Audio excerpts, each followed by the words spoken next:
On Things Fall Apart 1 through 27. This is a reference summary of the plot of the biggest events that happen.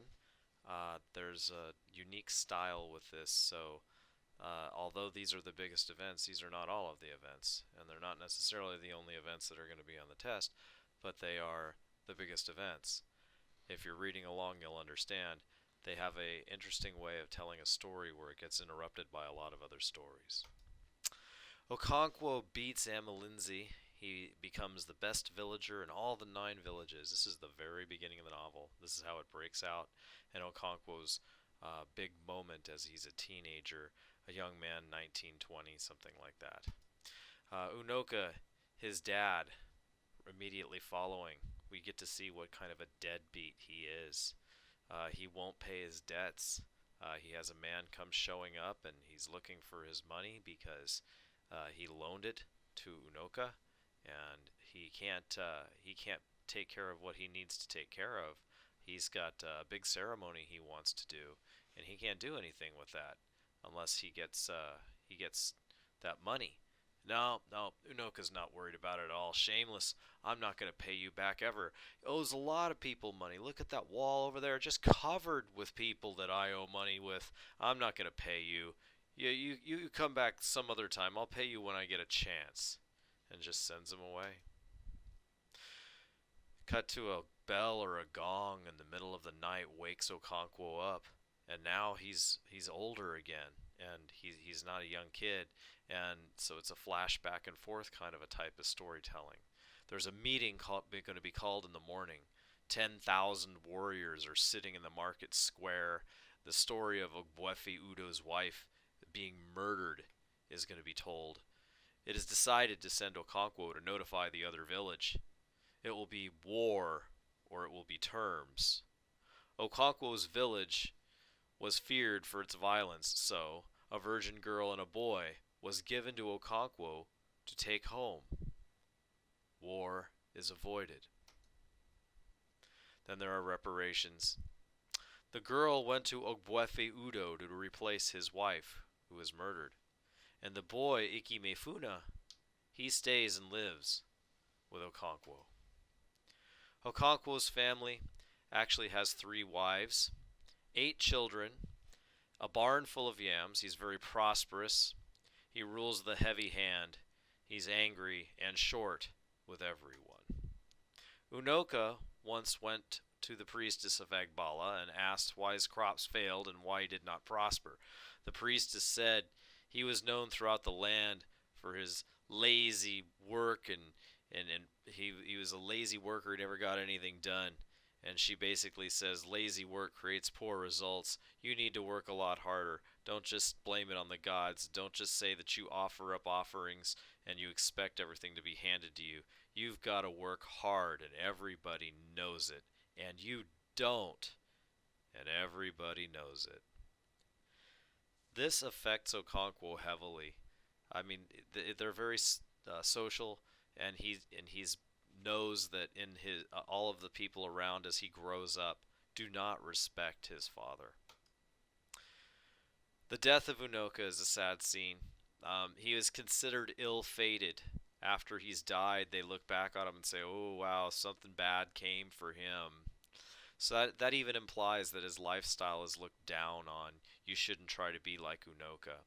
He caught the sickness, which was an abomination. And when he became close to death, they just dragged him off and dumped him in Evil Forest with his flute. He was left to rot and never buried. And they have 2 burials. They bury you, they dig you up, and they rebury you. He didn't get the first or the second burial. Afterwards, Okonkwo needs to visit Nwakibi. Nwakibi is a great and powerful man in Okonkwo's village, perhaps the greatest, and he has lots and lots of everything. He's been a great farmer. He's had great luck. He's been very aggressive. Lots of wives, lots of children, and all of them work together to create a gigantic, powerful family compound that's very safe and can withstand anything because it has this huge surplus of animals and plants and everything else. It's just safety. Safety is success. This is how you make sure you're finally safe. So Okonkwo visits Nwakibi, and this great and powerful man agrees to a deal. He does not trust many, but he knows Okonkwo has something to prove because he knew Okonkwo's, situation, how he grew up, and what his dad was like, and he can see it in Okonkwo that he's just got fire. So he invests 800 seed yams in Okonkwo's farm to help him start. It was unusual for a young man not to inherit from his father. And extreme drought, let's see, we got weather. It ruined a lot of farmers that year, just everybody, including Okonkwo. Extreme drought in the planting season, extreme rain in the growing season. It was a horrible low harvest. He gets some fatherly advice from Unoka. Hey son, don't feel too bad. It's just bad for everyone. It would be worse if you failed alone. And it's very good advice, and you see the love in it. We can see the love in it from our perspective, from a Western perspective. But Okonkwo, no, not from the way he's brought up. He's just like, gosh, you're so weak. You just even make up excuses and say it's all okay or something like that when it's really not okay. Okonkwo just hates on Unoka instead of feeling supported. He can't be consoled. He doesn't want to be consoled. Ikemefuna stayed for a while. The story was told now with a perspective towards him for a time.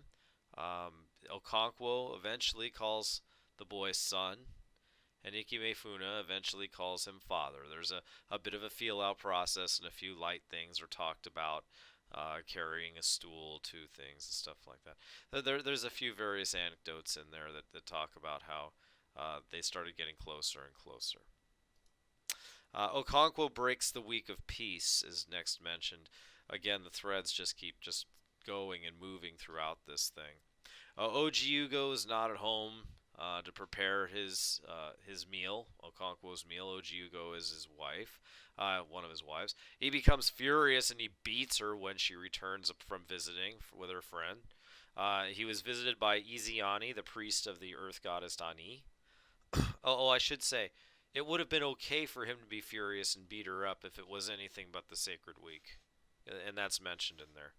Anyway, he was visited by Ezeani, the priest of the earth goddess Ani, and he was given penance. You shouldn't have done that. Now you're a bad person. You're going to have to do something for that. The gods will punish all of our tribe if you don't pay them back and you don't say you're sorry. They'll just stop allowing crops to grow out of their earth, and then we're going to have a problem. So, a goat, a hen, cloth, and money in the form of cowrie shells. That'd be neat, a job to go get money out of the sea. They're little shells that are speckled. They look almost like freckles. You can look them up.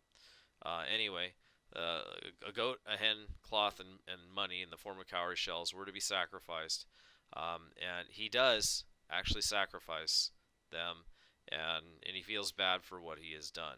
So he does feel like he needs to yield to public pressure sometimes, but when he's angry, he won't stop his hand even if he knows that he's going to get in trouble.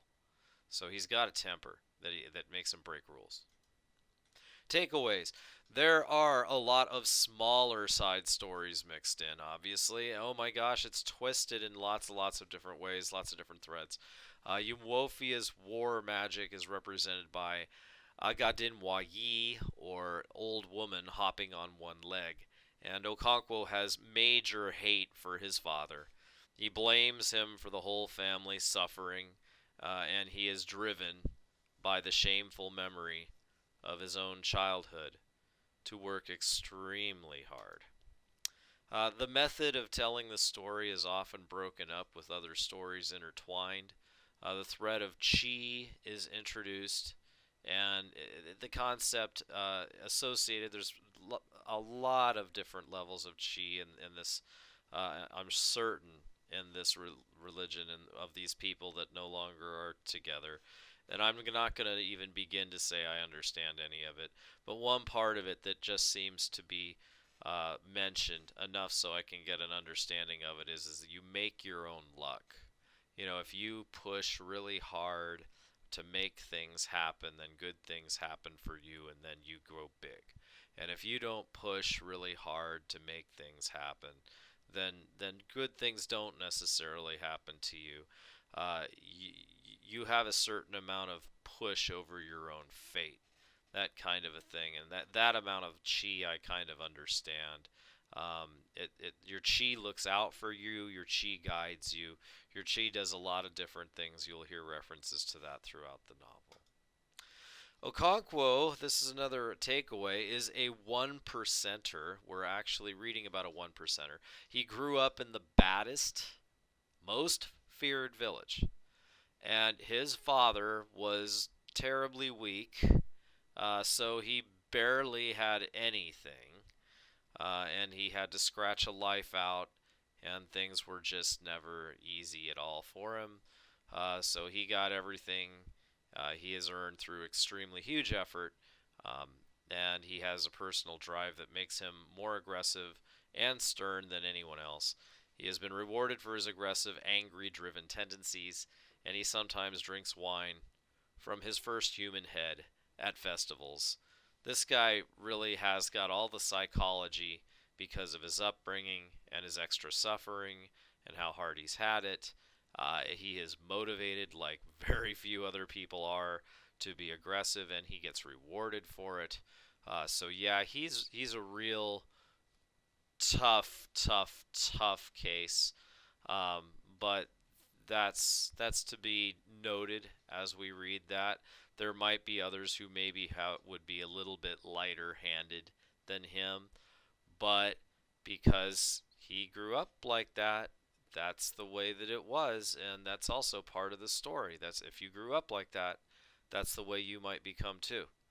That's what his story tells us, is if you have it really tough, you might learn how to fight harder than anybody, and you may end up growing really fast and going almost all the way to the top. Some people might say too aggressively, some people might say too boldly. But they would all agree that that might happen if you had a terrible, difficult, low upbringing, which is quite opposite from a Western idea.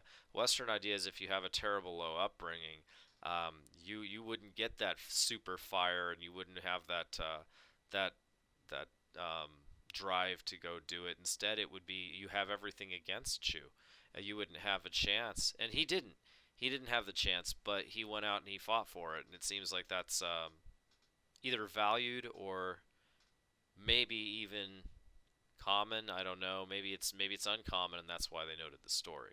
But one thing's for sure, he's unlike a lot. He's an unusual one among an interesting group of people.